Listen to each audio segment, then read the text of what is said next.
참 예수님, 네, 오늘은 성 요한 보스코 사제 기념일입니다.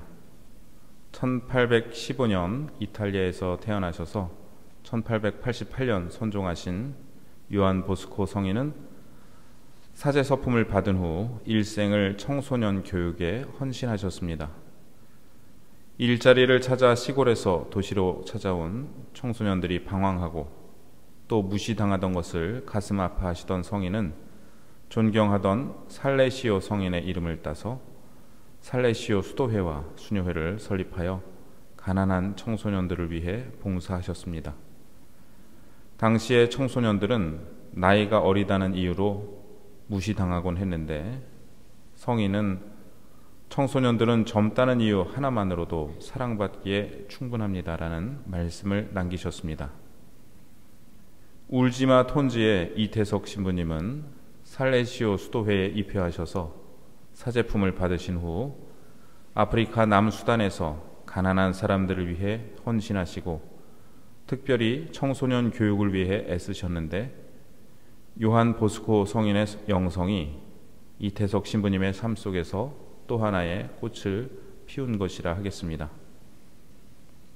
오늘 제1독서에서 다윗은 인구조사를 하다가 양심의 가책을 느끼고 결국 하느님으로부터 벌을 받습니다. 생명의 주인은 하느님이시기에 하느님께서 부여하신 생명의 수를 조사하는 인구조사는 불경스러운 일로 여겨졌습니다. 하느님의 힘에 의지해오던 다윗이 인구조사를 통해 자신의 국력과 군사력에 의지하려는 교만한 마음을 품었습니다. 사무엘기 초반에 사무엘의 어머니 한나의 노래가 나오는데 이 한나의 노래가 사무엘기 전체의 주제라 할 수 있습니다. 가난한 이를 먼지에서 일으키시고 궁핍한 이를 거름더미에서 일으키시어 귀인들과 한자리에 앉히시며 영광스러운 자리를 차지하게 하신다는 한나의 노래가 다윗이 기름 부음 받고 왕위에 오를 때 이루어졌다면 뒤이어 나오는 사람이 제 힘으로는 강해질 수 없기 때문이다. 주님이신 그분께 맞서는 자들은 깨어진다는 노래는 오늘 독서에서 이루어진다고 하겠습니다. 한 가지 이해하기 어려운 것은 죄를 지은 것은 다윗인데 왜 백성들이 흑사병으로 고통을 받아야 하는가라는 문제이겠는데요. 사무엘기는 다윗 당시에 있었던 흑사병의 원인을 다윗이 벌을 받은 것으로 해석한 것으로 생각됩니다. 어제까지의 복음에서 죽음보다 강하신 예수님의 권능이 선포되었는데 오늘은 그러한 예수님의 권능을 가로막는 가장 강력한 적이 등장합니다. 바로 믿지 않는 것입니다. 예수님은 풍랑을 가라앉히실 수도 악령을 내쫓으실 수도 있으시고 병든 이를 고쳐주시고 심지어 죽은 이까지 살리실 수 있지만 하실 수 없는 일 한 가지는 믿음이 없는 사람이 믿게 하시는 것입니다. 그렇다면 불신앙의 힘은 얼마나 큽니까?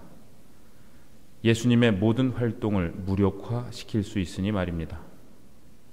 반대로 신앙의 힘은 또 얼마나 큰가요? 복음은 예수님을 믿지 못하게 하는 가장 강력한 적 중 하나로 선입견을 말합니다. 예수님을 모르는 사람들이 아니라 소위 안다는 사람, 고향 사람들이 가장 믿지 않습니다. 저 사람은 목수로서 마리아의 아들이며 야고보, 요새, 유다, 시몬과 형제간이 아닌가? 그의 누이도 우리와 함께 여기에 살고 있지 않은가? 이들의 논리에 따르면 주민행복센터에서 가족관계 증명서를 떼보면 그 사람에 대해 다 아는 것이겠네요. 그러나 예수님께서는 당신이 누구신지 알려는 제자들에게 와서 보라라고 말씀하십니다. 마르코 복음은 오늘의 이야기를 왜 복음서에 남긴 것일까요? 예수님 고향 사람들이 예수님을 믿지 않았던 것이 그렇게 중요한 사건이었을까요? 아니면 복음서가 쓰일 당시 같은 일이 벌어지고 있던 것은 아닐까요? 소위 예수님에 대해 잘 안다는 사람들이 가장 예수님을 모르고 있으면서 자신의 선입견을 강요하고 있던 것은 아니었을까 생각해 봅니다. 그들 중에는 실제로 예수님을 본 사람도 있었을 수 있고 예수님의 친척을 아는 사람들도 있었을 수 있습니다. 그러나 그렇기에 내가 예수님을 잘 안다고 자부해서는 안 됩니다. 우리가 신앙생활을 하면서 가장 경계해야 할 것 중 하나가 예수님의 모습을 한정하는 것입니다. 예수님은 이런 분이셔야 한다. 왜냐하면 내가 그렇게 알고 있으니까.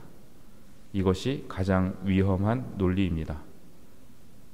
교회의 가르침보다 자신의 논리가 우위에 있고 하느님 말씀과 교회의 가르침에 따라 내가 회개하는 것이 아니라 내 생각에 맞도록 교회가 얘기해야 한다고 강요하는 것입니다.